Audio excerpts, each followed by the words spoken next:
This is the Flynn effect, named after the psychologist James Flynn, who, starting in the 1980s, documented a startling discovery. IQ test scores around the world had been rising consistently and massively throughout the 20th century. On average, with each passing decade, scores climbed by about 3 points. An average child from 1980, if they could take an IQ test from 1930, would be classified as a genius. It was the ultimate proof that humanity was on an upward trajectory, that progress was not only material, but also intellectual. We attributed this climb to a myriad of factors: better nutrition, allowing for more robust brain development, broader and longer access to formal education, an increasingly complex social and technological environment that demanded greater abstract reasoning skills. We were getting smarter. We believed this with the fervor of a secular religion. We believed that the arrow of time pointed inexorably upward. But the party, it seems, is over, and the hangover is brutal. In recent years, several studies in developed countries, Norway, Denmark, Finland, France, the United Kingdom, have begun to point to a shocking reversal of this trend. The Flynn effect appears to be running backward. For the first time in over a century, there is concrete evidence that children are showing a lower average IQ than their parents. The French neuroscientist Michel Demurger, in his devastating work La Fabrique du Crétin Digital, the factory of digital crétins, does not mince words in diagnosing the primary vector of this silent catastrophe: the massive, premature and unregulated exposure of children and young people to screens. This is not a Luddite discourse or a cheap nostalgia for an idyllic, tech-free past. It is a cold, frightening neuroscientific fact. The human brain is not fixed hardware that comes ready out of the box. It is an organ of astonishing plasticity, molded by experience. The neural connections, the architecture of our intelligence, the very structure of our thought are sculpted day by day by our interactions with the world. And what have we done? In less than a generation, we have promoted the largest and most radical alteration to our children's developmental environment in the entire history of our species. We have replaced a three-dimensional world, rich in sensory stimuli, complex social interactions, and real motor and cognitive challenges, with a predominantly two-dimensional universe of instant gratification, impoverished interaction, and intellectual passivity. The very foundations of our intelligence, the pillars upon which the entire edifice of knowledge is built, are being systematically undermined from the cradle. Language, the primary tool of thought, which develops through the exchange of glances, the melody of the human voice, face-to-face conversation, and the reading of stories told by a parent, is being replaced by monologues with screens and the fragmented, impoverished, and nuance-deprived communication of social media. The capacity for concentration, the ability to sustain focus on a single task for a prolonged period, an essential condition for any deep learning, is shattered by a relentless bombardment of notifications, short videos, hyperlinks, and stimuli that train the brain for constant distraction, for a superficial leap from one topic to another, creating what some experts call a bouncing mind. Memory, which is consolidated through the effort of recall, repetition, and the association of information into an internal network of knowledge, is outsourced to search engines, creating the dangerous illusion that knowing where to find a piece of information is the same as possessing it. And general knowledge, that vast repertoire of understanding about history, art, science, and philosophy that allows us to comprehend the present, contextualize events, and organize the world into a coherent narrative, is traded for a torrent of trivialities, memes, celebrity gossip, and shallow entertainment. We are creating brains that are excellent at processing multiple superficial stimuli simultaneously, but are increasingly incapable of diving into depth, of sustaining a long and complex line of reasoning, of dealing with ambiguity, and, above all, of coping with boredom, that state of mind so maligned in our hyperactive culture, yet so essential for introspection, the rumination of ideas and true creativity. The problem, however, would be far too simple if the blame lay solely with digital devices. They are, in fact, the symptom and the accelerator of a much deeper disease, a systemic failure that contaminates the two institutions that should be our greatest antidotes to stupidity: the family and the school. Let us begin with the family unit, the first and most important laboratory of humanity. In a society exhausted by the relentless pursuit of productivity and consumption, where both parents often work long hours, the screen emerged as a magical solution. Parents, often out of sheer exhaustion, guilt, and a lack of alternatives, handed their children the electronic pacifier. The tablet and the smartphone became the cheapest, most efficient, and most ubiquitous babysitter on the market. An easy way to ensure peace and quiet during dinner, in the car, in the doctor's waiting room. A way to calm a tantrum, to entertain, to keep a child still. In doing so, without realizing the gravity of the act, we abdicated our most primordial function, to be the mediators between the child and the world. We allowed algorithms designed by behavioral engineers in some distant valley, whose metric of success is screen time and engagement, to take on this task. And the goal of these algorithms is not the full, healthy, and balanced development of a human being. The goal is to capture and hold their attention for as long as possible in order to collect their data and sell that attention to advertisers. It is a perversely effective business model that exploits the vulnerabilities of a developing brain, addicting it to cycles of cheap dopamine and accustoming it to a state of intellectual passivity and emotional dependence. And then we arrive at the school. The school. The institution that should be the temple of knowledge, the forge of the intellect, the place where critical thinking is sharpened and the mind learns to fly free. What have we made of it? For the most part, we have turned it into an assembly line for the labor market, a place where the goal is no longer to educate in the profound sense of the word, from the Latin educere, to lead out, to bring to light, but to train students to pass standardized tests and acquire competencies for the job market. The modern educational system, in its essence, is still a relic of the industrial age, designed not to liberate minds, but to create docile, compliant, and specialized workers. We confine children and young people, beings full of energy and curiosity, in classrooms for hours on end, forcing them to passively absorb a fragmented, decontextualized, and often irrelevant curriculum, presented in a monotonous and uninspiring manner. The figure of the teacher, who should be that of a master, an experienced guide who inspires by example and challenges with rigor, has been progressively eroded and reduced to that of a mere facilitator of learning, someone who no longer dares to assume a position of intellectual authority for fear of being labeled authoritarian or of disrespecting the student's voice. In the name of a misunderstood pedagogical relativism, which preaches that all knowledge is equivalent and that the important thing is to learn how to learn, we have leveled everything down, abdicating our responsibility to transmit the treasure of cultural and philosophical tradition accumulated over millennia. The result is a legion of young people who leave school without the basic intellectual tools to navigate the complexity of the world, incapable of writing a cohesive and argumentative text, of interpreting a graph, of differentiating fact from opinion, of identifying a logical fallacy. They may have a diploma, but they possess a mind that is uncultured, unprepared for the exercise of citizenship and freedom.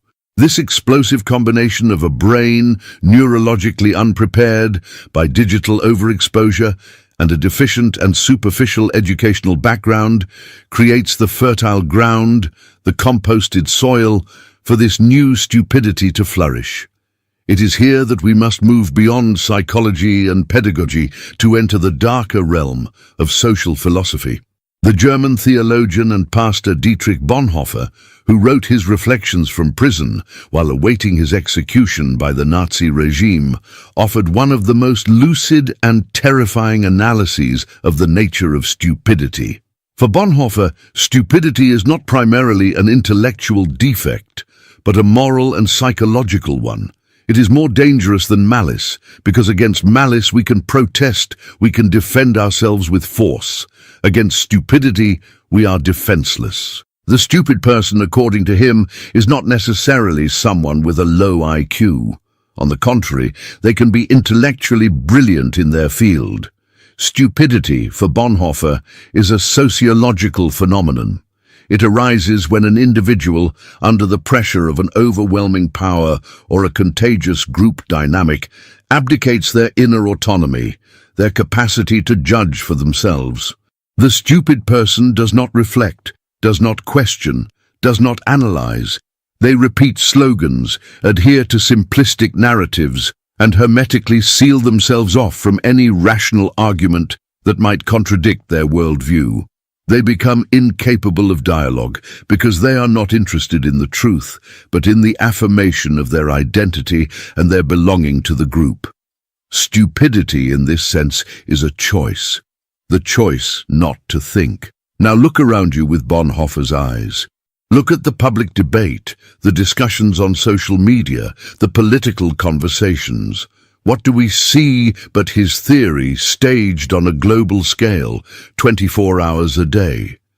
We live in the age of information bubbles and echo chambers. The algorithms of the major digital platforms, in their relentless pursuit of engagement, have learned that the most effective way to keep us hooked is to feed us more and more content that confirms our pre-existing beliefs and awakens strong emotions, like anger and indignation. They protect us from cognitive dissonance, from the discomfort of having our certainties challenged by different perspectives. The result is a tribal polarization, where each group lives in its own factual reality, consuming its own truth from its own sources of information and demonizing those who think differently as not just mistaken, but evil, immoral, the enemy.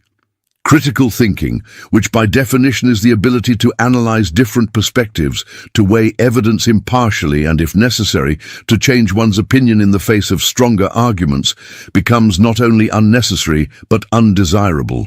It's seen as a betrayal of the group, as weakness, as a concession to the other side. Virtue becomes blind, passionate, and unquestioning adherence to the tribe's orthodoxy. In this toxic environment, stupidity ceases to be an individual problem and becomes a collective project, a group identity. Simplistic narratives that offer scapegoats for complex problems flourish. Disinformation, conspiracy theories and fake news mixed with fear and speculation spread like a virus, affecting politics, public health, and the very social cohesion in ways disproportionate to reality. This voluntary renunciation of thought is ultimately a renunciation of freedom itself and the responsibility it entails. A people who can no longer think critically, who have lost the habit of deep reading and rational debate, become the perfect pliable mass. They become vulnerable to manipulation by demagogues, populists, and tyrants, who have always known that the power of the one requires the stupidity and passivity of the many. As Bonhoeffer tragically observed firsthand, the rise of an authoritarian power does not need the active, convinced adherence of everyone.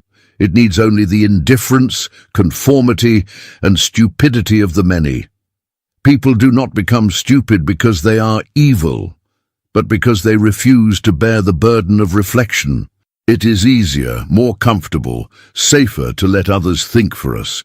It is more convenient to accept the ready-made answer from Google, the opinion of the digital influencer, the sensationalist headline from the news portal, the slogan of the political party.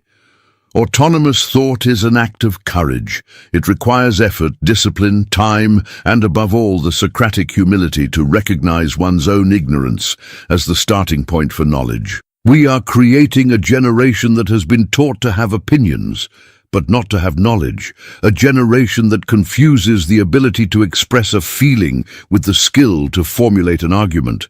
A generation that values the authenticity of emotion over the veracity of facts.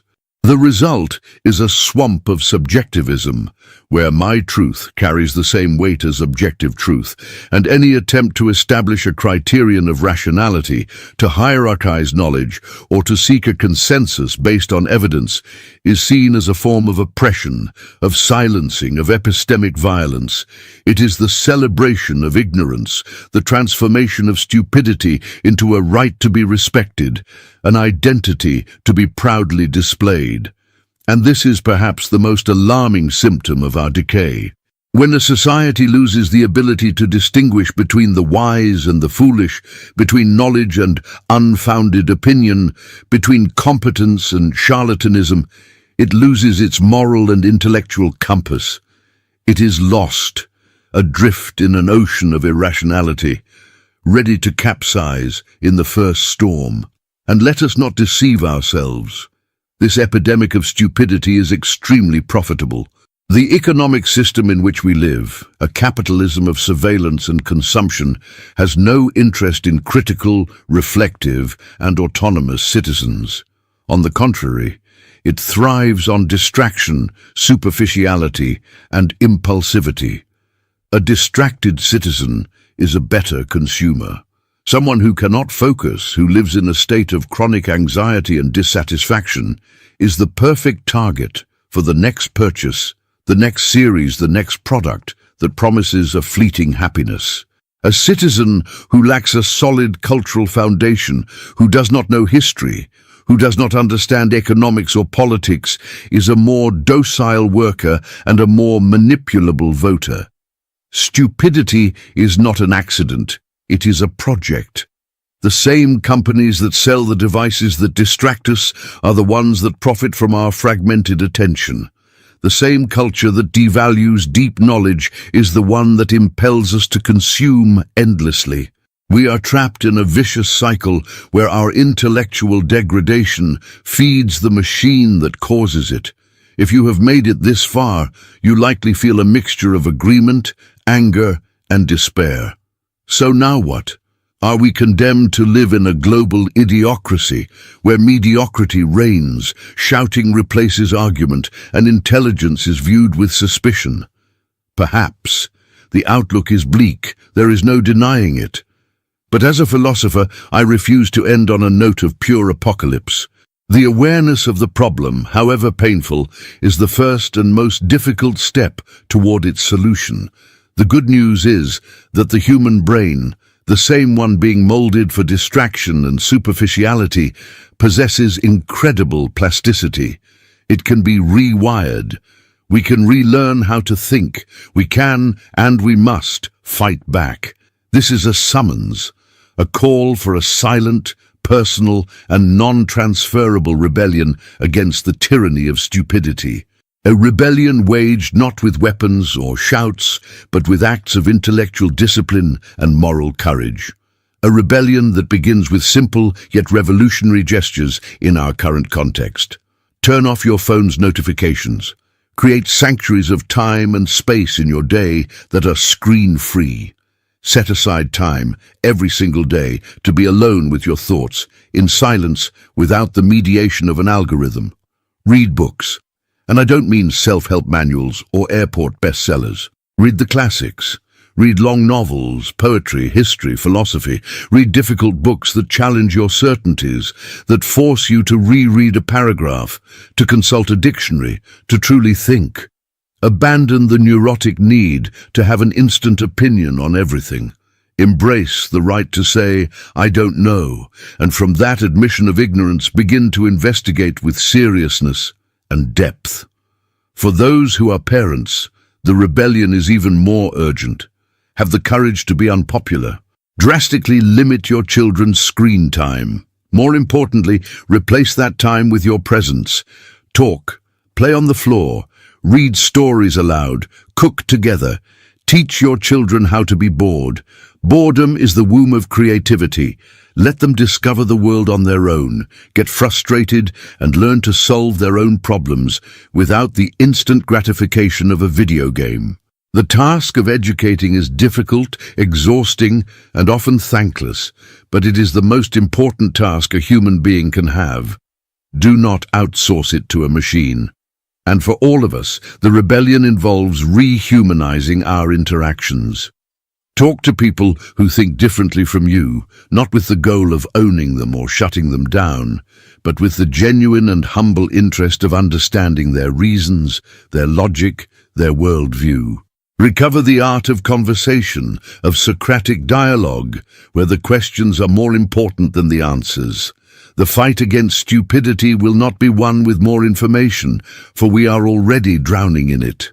It will be won with more wisdom. And wisdom is not the accumulation of data, but the art of thinking well. It is the ability to ask the right questions, to analyze with clarity, to argue with logic, to feel with empathy, and to act with prudence. This is not a battle that will be fought in parliaments or in large corporations. It is a battle that takes place in the silent space of each individual mind. It is your battle. It is my battle. It is the daily, conscious decision to resist the tide of superficiality, to cultivate our inner garden with the fertilizer of good reading and reflection, to refuse to surrender our intellectual autonomy in exchange for the comfort of conformity or the addictive pleasure of distraction. We have indeed created the perfect conditions for the stupidest generation in history. The diagnosis is severe, but the story is not over. The patient is still breathing. Each of us, with every book we read, with every deep conversation we have, with every hour we spend away from a screen, with every moment of reflection we allow ourselves, is writing the next chapter. We can choose to be the digital cretins that the system wants us to be, automatons of consumption and slogan repetition. Or we can choose to be the heirs to a long and noble tradition of critical thought, of insatiable curiosity, and of love for the truth. The choice, for now, is still ours, but the window of opportunity is closing. Stupidity is a powerful entropic force that tends toward chaos and simplification. But it has one weakness. It cannot survive a confrontation with a mind that has decided, on its own and against all pressures, to think. Be that mind. The rebellion begins now, inside of you.